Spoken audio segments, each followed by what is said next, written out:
If you simply use the mindset I'm about to tell you, in the next 4 to 6 months, your life will be completely unrecognizable.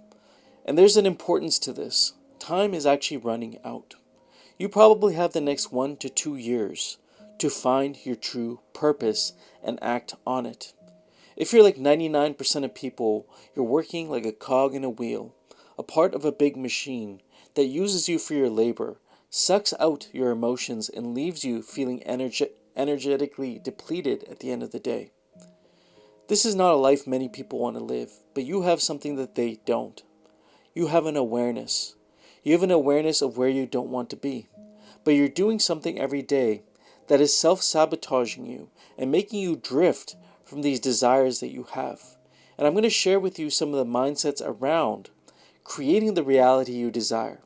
And this is not some esoteric talk, nor is it something that I read in a book. This is something I've actually experienced myself over a long 4 to 5 year journey of meandering around many different careers as a freelance project manager after I lost my job as a paramedic.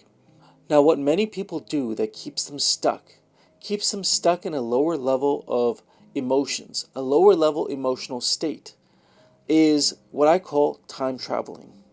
There's a book I've read called The Power of Now, written by Eckhart Tolle, who's a great speaker, metaphysician, mystic. Millions of people have read his book. And in the book, he talks about something called psychological time. Not the clock time you're used to, not looking at the clock and being like, I have dinner at 5 p.m. Nothing like that. This is much deeper than that. This is a sabotaging method that 99% of us use against ourselves that stops us from reaching the desires that we have. And in not reaching the desires, it actually feeds into the sabotaging method. So, what he calls psychological time, I call time traveling. Because really what you're doing is you're not in the present moment. The reason why the book is even called The Power of Now is because right now is where you're going to get your intuitive ideas. Right now in this very moment is when you can connect with a higher level of consciousness. But what we often do instead is we drift back into the past. I used to drift back and think about all the crazy calls that I did and the patients I dealt with and the chaos with all my coworkers, and there was a deep sense of what could I have done different that was always looming over me. Or I travel far into the future.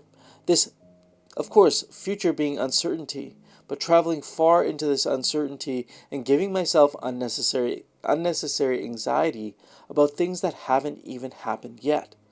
We do this all the time consistently throughout our day, thinking about who we're going to talk to at work, who's going to irritate us at work, or what has happened in the past and bringing up those emotions, hanging on to them. There's an old Buddhist parable, and I might not have this completely correct, but there was a little girl who was stuck in a river, and there's two monks walking along a river. They saw the little girl, and then one of the monks picked her up and carried her across the river. Then they keep walking. They help the girl out and they keep walking. And it's a couple hours later. And one monk speaks up to the other monk and he asks, "Do you think it was inappropriate for me to pick up the girl that way and carry her across the river?" The other monk pipes up and says, "Well, I put her down many hours ago, but it seems like you're still carrying her." Now, the girl is just a metaphor for all of our thoughts and emotions from the past that no longer serve us. And they keep us stuck in a lower level of reality, literally a lower level of reality. Because your thoughts and emotions combined together create a real energetic signature, an aura. People feel it, right? When someone walks into a room, a charismatic person might know, before even the first word that they iterate, you already know the vibe that they carry, what they're going to say, how they're going to make you feel. And that is the power that our emotions and thoughts have over us. But of course, these things are not you. And going back to this idea of psychological time traveling, is when you're in this present moment, you're doing something that even AI can't replace.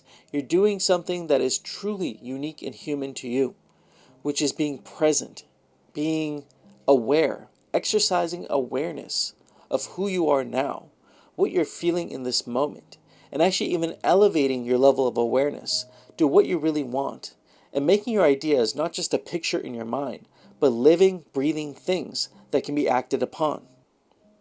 You have no idea how much energy these things are taking from you. And if you had just channeled that energy into acting upon these ideas, these pictures you have in your mind, in 4 to 6 months, things will be completely different. You will no longer have a need to either go into the past or the future, because you'll be happy and content with where you are now. So the way you're going to do this, to cultivate this awareness, is to begin by relaxing your body, because you hold a lot of emotion and tension in your body. And once you're in a relaxed state, this is when you can start to connect with your mind.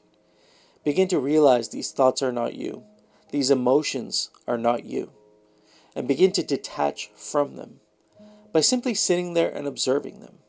Because when you become the observer, you are truly the center of your being. You're truly who you really are when you're just observing things.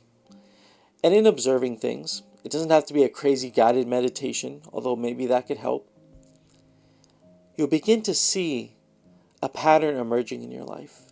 You'll begin to see a thread in your life, maybe even an intuitive whisper of an action you can take, a feeling that you maybe haven't felt in a while, maybe even emotions that have been trapped in your body that need to be let out.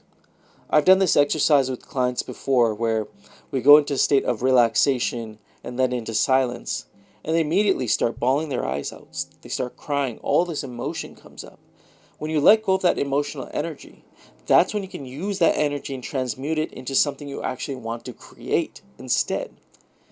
And going back to my 1 to 2 years to find your purpose, you really do have a limited amount of time to do this, because as AI keeps encroaching on us, as we keep going deeper into what I call this synthetic kind of mind, which is all based on data and surveillance, it's not going to be impossible to act on your purpose, but you have more freedom now to act on the very things you desire, to create a life for yourself before more anxiety sets in, before there's more reasons for you to travel into the uncertain future, which seems to be getting more uncertain by the day, or traveling far back into the past and hanging on to emotions that don't serve you.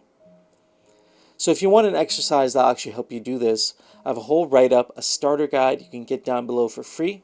I'll see you on the next one. Peace.